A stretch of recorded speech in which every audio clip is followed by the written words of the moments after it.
Behind me is a video from Razer that they think is going to change the landscape of gaming forever, adding AI coaching into every single game.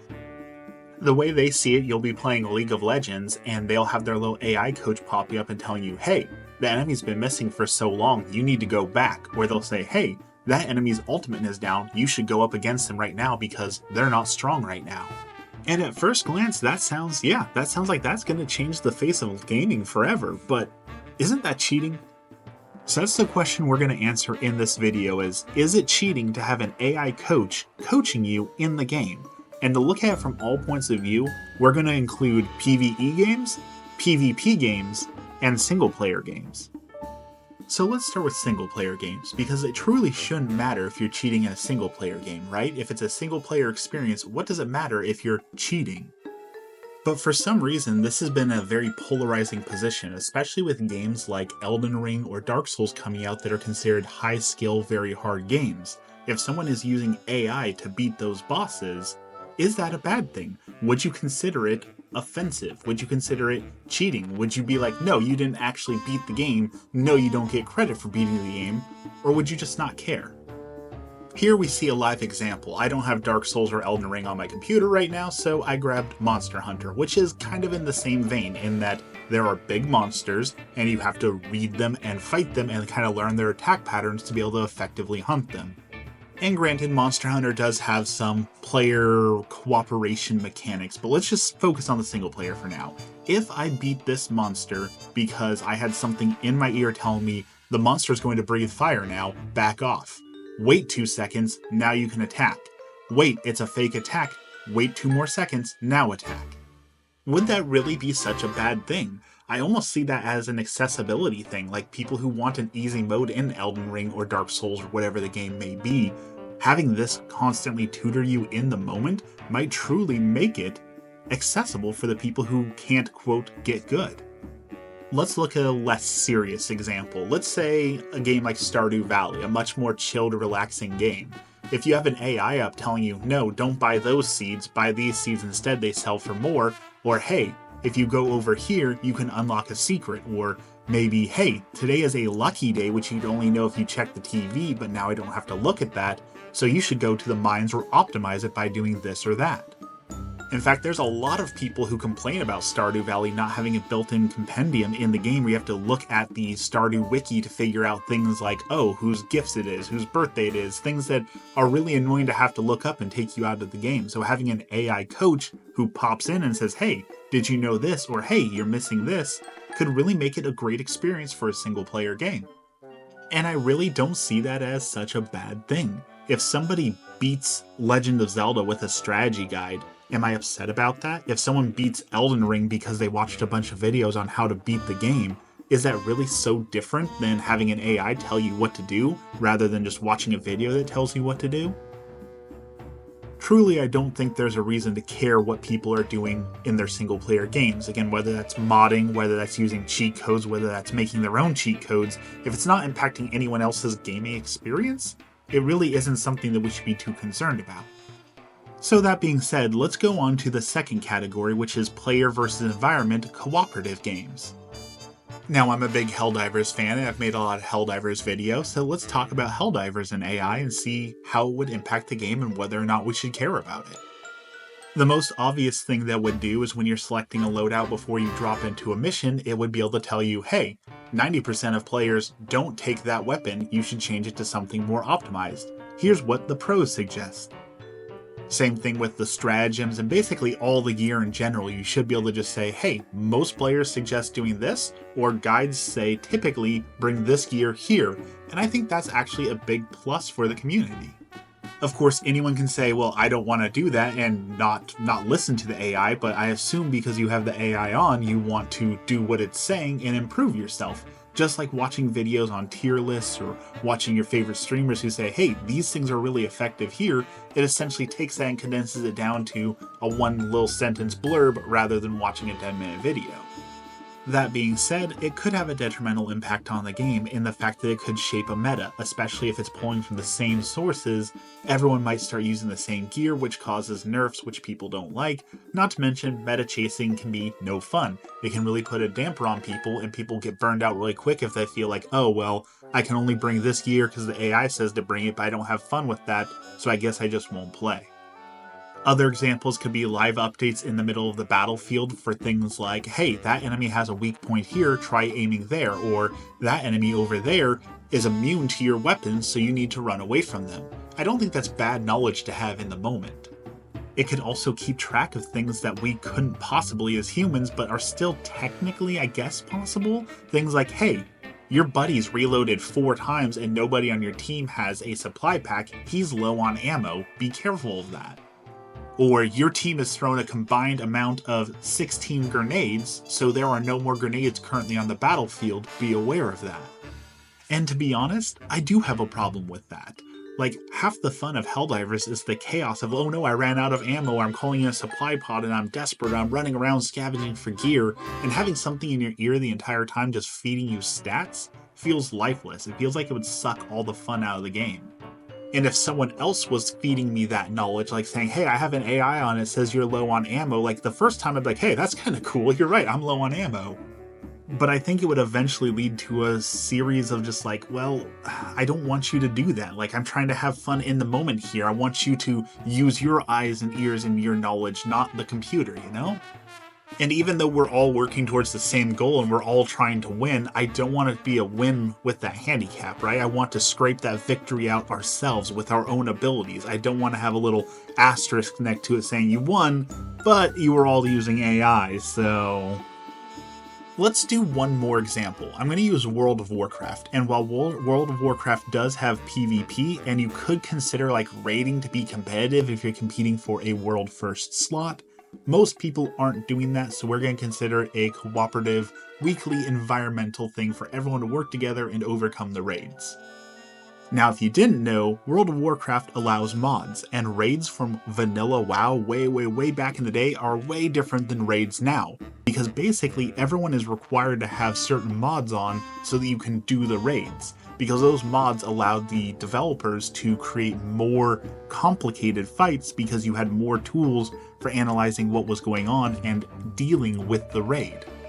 And this is deeply debated within the community whether or not it's a good thing. Certainly the raids from vanilla WoW were kind of boring. They were kind of the same thing over, tank and spank, just DPS race it. There wasn't a lot of complexity to it, but this means everyone has to download the same mods to be on the same page, and there's just people who don't want to have those mods.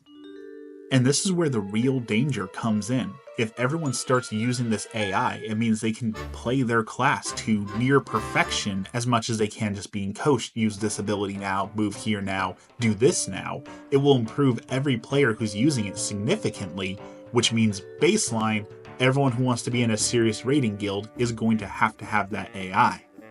And that, outside of everything else I'm going to talk about in this video, that is my one takeaway why I say this is bad and I do not want this.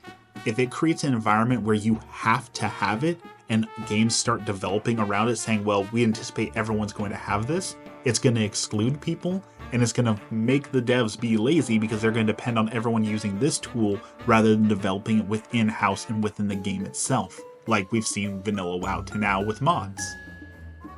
And that's again not to say it can't be useful, such as WoW builds are a very common thing that you just Google, hey, what's the best build for my druid? And then you just copy and paste the best build from the top 3 guides on druids. Having that in-game and accessible through the AI would just make the process easier. I don't mind that. But when it becomes mandatory and games start shaping around it, we have a real problem. Speaking of problems, let's get into the meat and potatoes. The PvP, Fortnite, League of Legends, Call of Duty. Is it cheating to have an AI coach in your ear feeding you information not that's coming from the computer, not information you couldn't possibly know, but information that you could know if you were more skilled or paying more attention? Now, once again, I don't have League of Legends on my computer, so we're going to use Heroes of the Storm as an example. It's basically the same thing as LOL, but with World of Warcraft and Blizzard characters. So for example, I'm fighting Illidan. Illidan has a ultimate ability which allows him to glide across the map at a high speed and stun you from wherever you're at. Seen here. We can see Illidan is not in this fight. All of a sudden, Thrall has something above his head, and whoosh, Illidan's in there and absolutely demolishes him. Now, because it's a global ability, in theory, anyone can know when it's up and down because it's affecting the entire map at all the times. So is it cheating if I have in my ear saying, hey, Illidan used his ability 40 seconds ago, it's not up, so you're free to engage? Or the opposite, where it says, hey, Illidan hasn't used his ability in 85 seconds, it's up, beware, he can gank you at any time. There's a big thing in MOBAs called map awareness, where like the top lane will come down and try and take you out, but you can avoid this if you're watching the map and know, okay, I see he left the top lane, it takes approximately 15 seconds for him to get to the middle lane, so I need to get back before he gets here or else I'm going to be 2v1'd and taken out. This is absolutely a skill you can and should develop if you want to be good at MOBAs, but if you had a coach in your ear saying, hey, top is missing, beware, is that cheating? That happens in the game all the time. You'll have allies ping and say, hey, my lane's missing, go back, go back, go back, my lane's missing. So it happens already organically. Is it cheating if you have an AI just watching for you and taking care of it? And this is what makes it so hard to make a decision here. On one hand, yes, that's a skill that needs to be developed, and that skill is what separates a good player from a bad player. However, we know that there are a lot of accessibility issues and people who struggle with disabilities and other things who could use this to be on an equal playing field.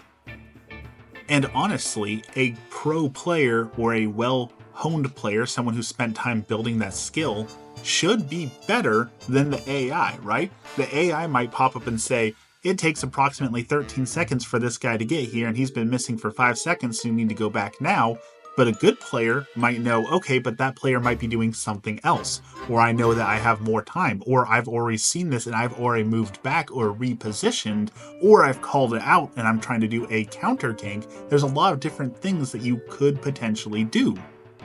So I don't think the AI gives you such an unfair advantage, but because it does give you an advantage over other people who may not have that advantage, it once again becomes a mandatory thing where, okay, well, we're all going to have this so that we have this edge just in case we miss something. We're human, we're flawed, we make mistakes. Or something like Call of Duty. For example, if you play a lot of Call of Duty, you probably recognize the different sounds the guns make. You probably recognize how many bullets are in each cartridge. You probably recognize when someone has to reload or what their general build is and what their strategy is. The AI removes that thousands of hours you need to understand that and lets everyone play on a more even playing field. But again, a more skilled player should be able to do more with that information. Just having the information alone doesn't do anything. You still have to do something with that information, which makes it different from like a hack or an auto aim or something that's actually cheating. And what exactly constitutes a cheat kind of changes from person to person. We just mentioned things like auto aim or wall hacks, things that are very obviously cheating. You download something that changes the program itself to allow you to do things that aren't intentional, but there are other things people consider cheating. For example, there's the smelly defense in Yu-Gi-Oh! Where people say that if you smell bad enough, it'll distract players and they will make bad plays. Or there's the ever legendary, that guy has a girlfriend, therefore he has emotional support and is cheating in Smash Brothers. Granted, both those things are jokes, and make no mistake, they're urban legends, they're internet legends, they didn't actually happen. But people have taken them to heart and have brought it up in serious conversations I have had with people about it, saying that, yeah, emotional support can be a form of advantage in multiplayer games. For a more serious example, you have people who put X's on their actual monitor so that they have a crosshair always up so they don't have to aim down sight. Is that cheating? In fact, the monitor I'm playing on right now has a built-in in the hardware where it puts a dot right where the crosshair would be. As an external piece of hardware, I have that advantage, but is that cheating? I'll give an even more extreme and frustrating example, actually, and that is in PUBG. You see, in PUBG, people would hide in the grass and the foliage like in many shooters. But if you had your graphics low enough, you wouldn't zone in the grass. So people would legitimately play the game on the lowest setting available so that they would be able to see people, whereas people playing on high-end machines or don't know that would think, oh, I'm hiding in the grass, they can't see me. Whereas the other people are like, well, I can see you because I'm playing on low graphics and I don't have grass. There's always been a fine line between cheating and taking advantage of software and taking advantage of knowledge in a game. As far as I can tell, the AI is going to give you an advantage, but it's no advantage that any other human can't have, and so it's just a clever use of your computer. Do I want to see it in esports? Do I want to see it in PvE games? No, but I do feel that it's inevitable. Everything else has been infected with AI, and we're going to have AI popping up at some point. And with all the good it can do to make games accessible for people and put people on a fair and level playing field, I don't think just saying, no, this is cheating, take it away, is the right answer. I think we need to find a way to agree on it. I think we need to find a way so that game developers know what they're dealing with and make their games around it rather than relying on it. But I don't think just calling it outright cheating is fair. Especially in single-player games, as we said, we shouldn't care what people are doing in single-player games. But when it comes to PvE and PvP games, it does matter what other people are doing, and having an unfair advantage is never fun. But the question is it unfair? What do you think? Now's your chance to leave the comments down below. Is it cheating? Is it cheating in single-player? Is it cheating in PvE? Is it cheating in PvP? Would you be upset if your opponent beat you in a game and you found out that they were using AI to give them information? Again, they are not using it to be better. It's not physically clicking the mouse for them. It's not physically moving them, but it is feeding them information, and they're using that information to beat you. Ultimately, is that a cheat? That's up for you to decide. As always, thank you for listening, and have a blessed day.